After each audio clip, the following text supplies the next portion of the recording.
मरी के बाद कोयटा में भी सयाह फंस गए। हन्ना ओढ़क में सैकड़ों गाड़ियां और मुसाफिर रास्ता खुलने के मुंतजिर। गाड़ियों में बच्चे, खवातीन और बुजुर्ग महसूर। सयाहों का कहना है कई घंटों से फंसे हैं, कोई मदद के लिए नहीं पहुंचा। ज़िला इंतजामिया, PDM में और मुतल्लिका इदारे गायब। कराची में तेज हवाएं थम गईं। कल से अब तक अमवात की तादाद 6 हो गई। मुख्तलिफ हादसात में 6 अफराद जख्मी। DG महकमा मौसमियात सरदार सरफराज के मुताबिक उनकी की लहर 4 से 5 दिन तक बरकरार रहेगी। केटी बंदर में तेज हवाओं से कई कश्तियां उलट गईं। 16 माहीगीर डूब गए, 8 को बचा लिया गया, 1 की लाश मिली, दीगर की तलाश जारी है। सऊदी वली अहद मोहम्मद बिन सलमान आइंदा माह पाकिस्तान का दौरा करेंगे। सफारती ज़राए के मुताबिक MBS 22 मार्च को पाकिस्तान पहुंचेंगे। आला सतह का वफ्द भी साथ होगा। सियासी अस्करी क़यादत से मुलाकातें होंगी। 23 मार्च की परेड भी शिरकत का इम्कान। मार्च में अमरीकी, चीनी और रूसी नुमाइंदे भी आएंगे।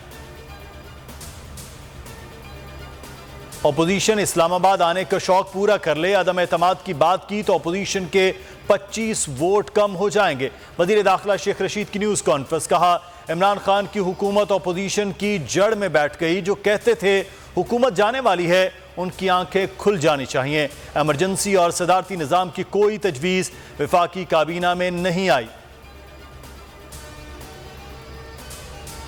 हुकूमत अपनी मुद्दत पूरी करेगी, अगले इलेक्शन में सरप्राइज देंगे। वज़ीर ख़ारजा शाह महमूद कुरैशी का दावा। कहते हैं पीपल्स पार्टी का हक है, ज़रूर करें। हालात मुश्किल हैं, उनसे कोई इनकार नहीं कर सकता। मईशत बेहतरी की जानिब गामज़न है। सदारती निज़ाम से मुतल्लिक़ क़यास सराइयाँ की जा रही हैं। पहला ऑप्शन एहतजाज, दूसरा इन हाउस तब्दीली। हुकूमत को घर भेजने के सारे ऑप्शंस मौजूद हैं। पीपल्स पार्टी रहनुमा नवीद कमर की हैदराबाद में प्रेस कॉन्फ्रेंस। कहा जोड़ तोड़ वाले इंतखाबात जमहूरी रास्ता नहीं, इंतखाबात शफाफ होने चाहिए। राजा परवेज अशरफ बोले अवाम पीपल्स पार्टी की तरफ देख रहे हैं, बहुत जल्द नए दौर का आगाज होगा। कोरोना की बिगड़ती सूरत हाल, NCOC ने पाबंदियां बढ़ा दी। मुकम्मल वैक्सीनेशन वाले अफराद को ही मसाजिद में दाखिले की इजाज़त होगी। 6 फीट का समाजी फासला बरकरार रखना लाजमी होगा। बच्चों और बुजुर्गों को नमाज की अदायगी घरों में करने की हिदायत। नमाज जुम्मा के इज्तिमात को मुख्तसर करने की हिदायत। 24 घंटों के दौरान कोरोना मुस्बत केसेस की शरह 11.10% रिकॉर्ड। टंडवाला यार में MQM कारकुन के कत्ल के बाद कशीदगी कम न हो सकी। पुलिस गिरफ्तारियों के खिलाफ एहतजाज करने वाली खवातीन पर टूट पड़ी, लाठी चार्ज और धक्के दिए। खालिद मकबूल सिद्दीकी कहते हैं माओ बहनों पर शेलिंग हो रही है, इंतहाई इकदाम पर मजबूर न किया जाए। हम हिंदुस्तान के साथ तजारती शराकतदार बनना चाहते हैं, इससे दोनों ममालिक फ़ायदा उठा सकेंगे। दोनों ममालिक के ताल्लुकात खित्ते में गेम चेंजर साबित हो सकते हैं।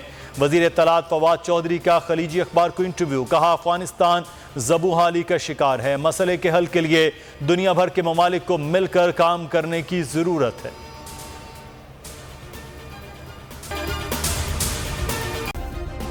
सब्सक्राइब करें और बेल दबाएं ताकि कोई खबर रह न जाए।